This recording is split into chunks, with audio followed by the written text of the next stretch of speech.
안녕하세요. 임지현 변호사입니다. 자, 오늘도 저희가 진행했던 사건 중에 성공 사례를 통해서 한번 설명을 드리도록 하겠습니다. 자, 이번 사건은 흔히 말하는 피라미드를 통해서 사기를 당하신 분이고 어떻게 개인인생을 진행했는지에 대해서 한번 말씀을 드려보겠습니다. 채무 발생 경위부터 볼게요. 펀지 사기로 인한 피해금 채무액 약 1억 7천만 원이고 채무자는 본인 명의 음식점을 운영하면서 미성년 자녀를 양육하고 있었습니다. 그리고 2019년경 코로나19 사태로 인해서 채무자의 음식점 매출이 급격하게 감소를 했고 기존 사업 초기에 받았던 운영자금 대출, 원리금조차 감당하기 어려워진 상태였습니다. 그렇게 어려움을 겪던 중 채무자는 지인으로부터 A 회사에 투자하면 한 달에 일정 비율의 이자를 받을 수 있는데 함께 투자해보지 않겠느냐 라는 권유를 받았고 채무자는 어떻게든 돈을 벌어야 한다는 생각에 대출을 받아서 A 회사에 투자하게 됐습니다. 자, 채무자가 투자를 시작한 직후에는 A 회사로부터 매달 약정이자가 잘 지급되는 듯 했으나 몇 달 후부터는 이런저런 핑계를 대며 이자 지급을 미루기 시작했고 A 회사로부터 우리도 상위 기업인 B 회사로부터 사기를 당했고 투자금을 돌려받지 못했다.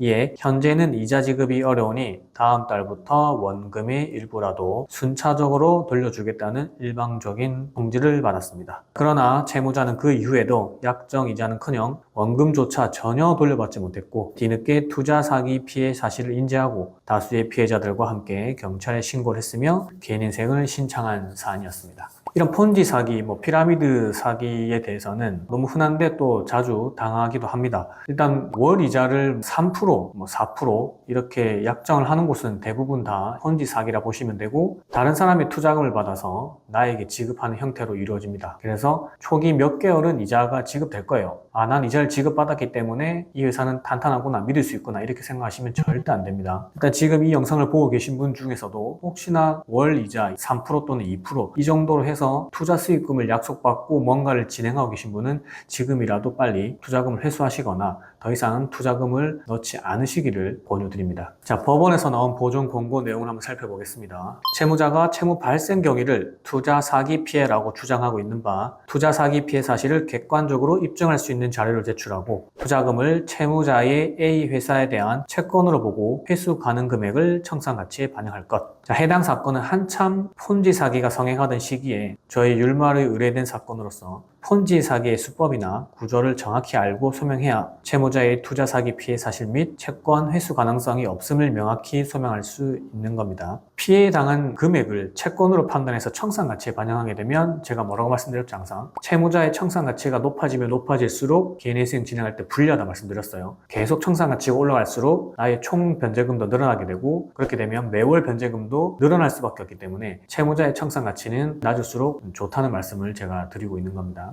율마루에서는 채무자와 여러 번의 심층 면담을 했습니다. 자, 첫 번째, A 회사는 가상화폐 지분을 예치하여 이자를 보상받는 스테이킹 투자 방식을 홍보해서 투자자들을 모집했고 투자자들을 속이기 위해 허위의 가상화폐 예치 사이트를 임의로 만들어서 투자자들에게 실제 가상화폐 수량이 있는 것처럼 표시해서 피해자들을 기망했습니다. 그리고 원금과 약정이자가 정상적으로 지급되고 있는 것처럼 표시했으나 해당 사이트는 A 회사가 허위로 만든 사이트였던 바 사이트에 표시된 가상화폐 금액은 실제로는 전혀 존재하지 않았습니다. 제가 형사사건도 하고 있지만 이런 사이트가 좀 많습니다. 완전히 정교하다 정도는 아닌데 그냥 얼핏 봤을 때는 진짜 이 사이트가 있는 거구나 내지는 이 사람들 말이 맞네 정도의 사이트는 존재합니다. 그래서 항상 주의를 하셔야 되고 혹시나 이게 좀 사기가 의심이 된다 싶으면 빠르게 변호사님들을 만나보든지 아니면 경찰서에 가서 신고를 하든지 이렇게 조치를 취하셔야 됩니다. 자, 두 번째, 또한 A 회사는 무제한 레퍼럴 수익을 두는 다단계 방식을 취하면서 신규 투자자들로부터 받은 자금을 이용해 이전 투자자들에게 마치 수익인 것처럼 지급하는 전형적인 다단계 금융사기 형태로 피해자들을 기망했습니다. 폰지 사기래 이 폰지가 사실 사람 이름입니다.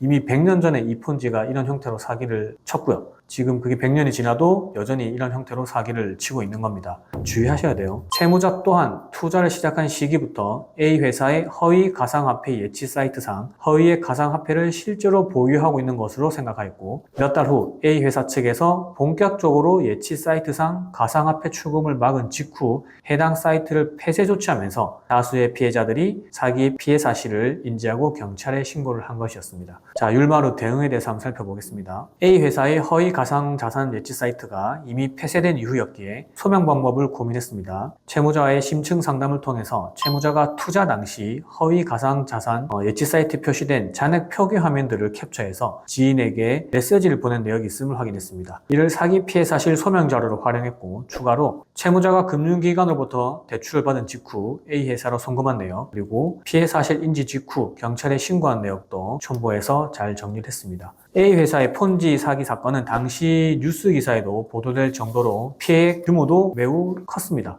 해당 사건 뉴스 기사들을 채무자의 투자 사기 피해 경위를 매우 상세히 소명하였으며 피해금을 돌려받을 가능성이 없다는 점도 명확히 소명해서 청산 가치에 반영하지 않는 것으로 최종 결정이 났죠. 이 사건은 2번의 보존 권고를 거친 결과 접수 후 약 7개월 만에 변제율은 약 23%로 개시 결정을 받은 사건이었습니다. 최근 사기 피해를 입었다며 일머리로 개인회생 문의하는 건수가 증가하고 있습니다. 회생법원에서는 단순히 사기 피해를 입은 피해자라는 사실만으로 바로 개인회생을 개시해주진 않습니다. 그리고 이 피해금을 언젠가는 돌려받을 수 있는 채무자의 채권으로 보기 때문에 실제 피해 사실을 객관적으로 입증한 후 피해금의 회수 가능성이 없거나 현저히 낮음을 명확히 소명해야만 청산가치 반영 없이 개인회생 개시 및 인가가 나오게 됩니다. 이 청산가치에 반영이 되면은 월 변제금이 분명히 올라갈 겁니다. 혹시나 이렇게 사기 피해가 발생하고 채무까지 발생했다면 형사 분야와 도산 전문 변호사와 복합적인 상담을 하셔야 됩니다.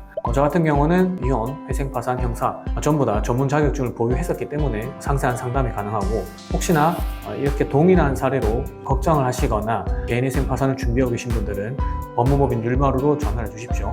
심층 상담을 통해서 친절히 상담을 해드리도록 하겠습니다. 오늘 영상도 도움이 되셨다면 구독, 좋아요, 알림 설정 부탁드리고요. 관련해서 더 궁금한 점 있으시면 전화 주시거나 댓글로 달아주시면 감사하겠습니다. 감사합니다.